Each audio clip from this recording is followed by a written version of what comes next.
All right, so here we go with chapter 7, part 2. We're on page 121 in the book.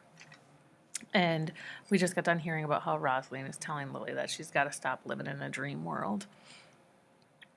One afternoon when I was alone in the honey house, June wandered in looking for August, or so she said. She crossed her arms over her chest. "So," she said, "you've been here, what, 2 weeks now?"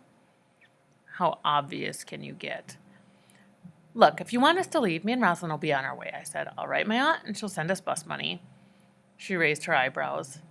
"I thought you didn't remember your aunt's last name, and now you know her name and her address?" "Actually, I knew it all along," I said.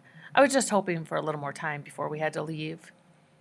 It seemed like her face softened some when I said that, but it could have been wishful thinking on my part. "Heavens to Betsy, what's this talk about you leaving?" said August, standing in the doorway. Neither one of us had seen her come in. She gave June a hard look. "Nobody wants you to leave, Lily, till you're good and ready." Standing beside August's desk, I fidgeted with the stack of papers. June cleared her throat. "Well, I need to get back and practice," she said, and breezed out the door.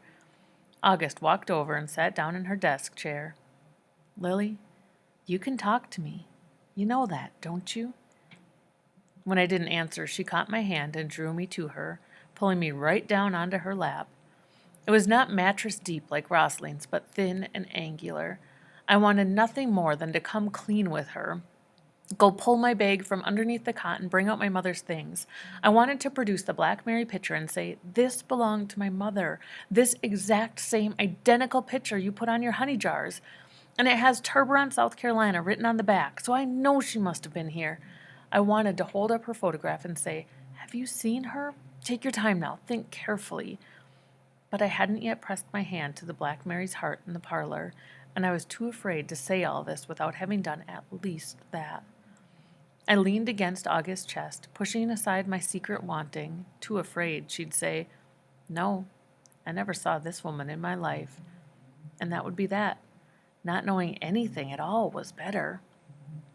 I struggled to my feet. "I guess I'll go in the kitchen. I'll go help in the kitchen." I crossed the yard without a glance back. So what Lily's saying here, it does kind of relate back to how chapter 6 ended, with August talking about the moon and how mysteries, once the mystery is solved, once there's no more mystery, it's over. And that's kind of what Lily's feeling about her mom. Right now, her mom is a mystery, and almost anything is possible. But if she asks August this question and August says that she doesn't know her at all, that kind of is going to crush Lily's spirit, right? Of course, there's worse things, right? Maybe August will say she did know her and maybe she wasn't that great of a person. So Lily wants so badly to find out more about her mom, but what is she going to find out? That night, when the darkness was weighed down with singing crickets and Rosalind was snoring right along with them, I had myself a good cry. I couldn't even say why, just everything, I guess, because I hated lying to August when she was so good to me, because Rosalind was probably right about dream worlds, because I was pretty sure the Virgin Mary was not back there in the peach farm standing in for me the way she'd stood in for Beatrix. Neil came over most evenings and sat with June in the parlor while the rest of us watched The Fugitive on television in the den. August said she wished The Fugitive would go ahead and find the one-armed man and get it over with. During commercials, I pretended to go for water and instead crept down the hall where I tried to make out what June and Neil were saying. I'd like you to tell me why not," I heard Neil say one evening. And June, "Because I can't." "That's not a reason." "Well, it's the only one I've got." "Look, I'm not going to wait around forever," Neil said.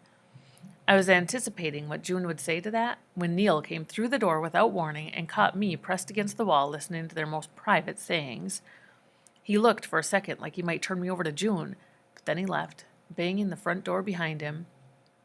I hightailed it back to the den, but not before I heard the beginnings of a sob in June's throat.